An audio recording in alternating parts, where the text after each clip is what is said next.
in terms of how things started for me, I was, as you know, I am from Panama, and came to the United States. I was about 7 years old, 1958, and my dad is a musician also. And he played in Panama with a lot of the great Panamanian big bands, Latin big bands. And, that was primarily one of the main, that's the main music in Panama, or one of the main music.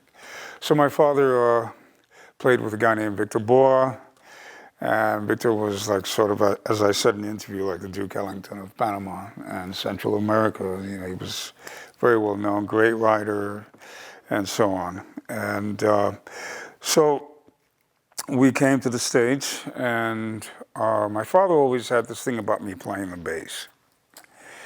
I remember as a kid when I was in Panama, he used to be asking the bass players questions and writing it down in this little book he had, It never really dawned on me. I thought about it many years later and sort of remembered it.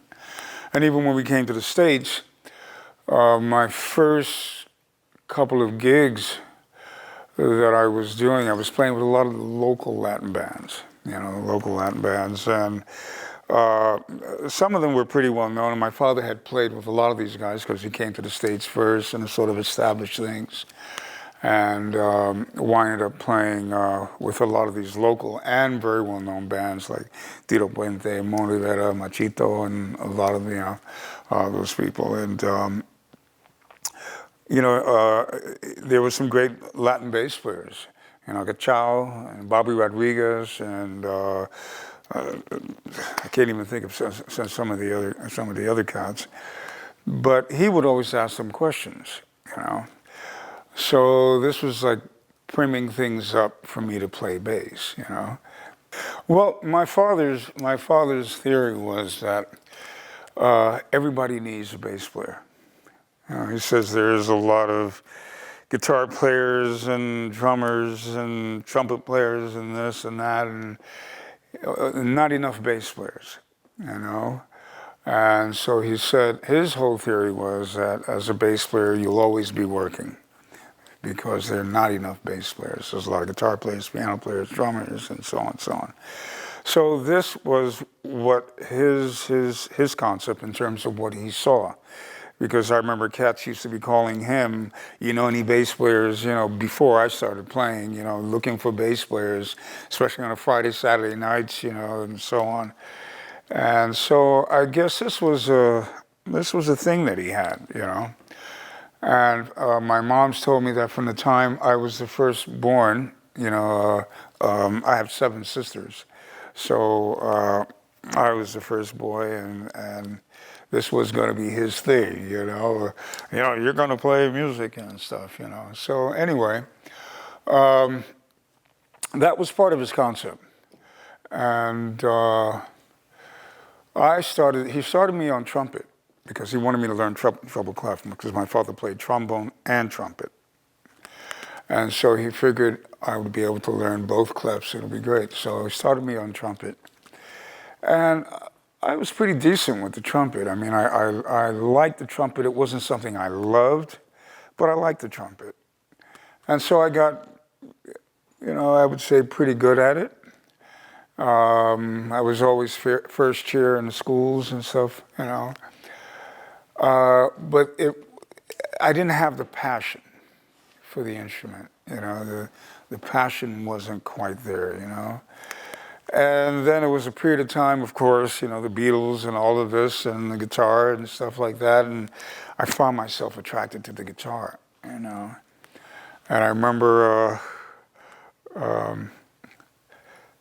going to a lumber yard and getting some lumber and taking my father's tools and making myself a guitar, I just ruined his tools, man, Came home, the saw was all bent, and everything, So I guess he saw, that I wanted to play because I put this whole thing together. I had rubber bands and I was out there.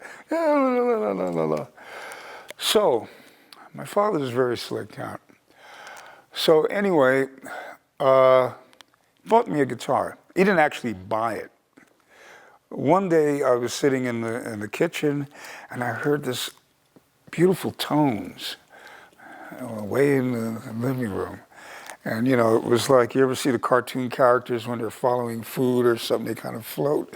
Well, the tonality of the sound just had me that way, and I just kind of floated. And there was my father sitting with an acoustic guitar, you know?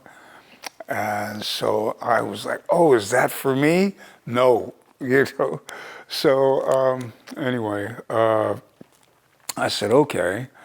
So he put it in the closet behind the clothes, and I checked out where it was. So every day he went to work, I was on this guitar, you know, and so on.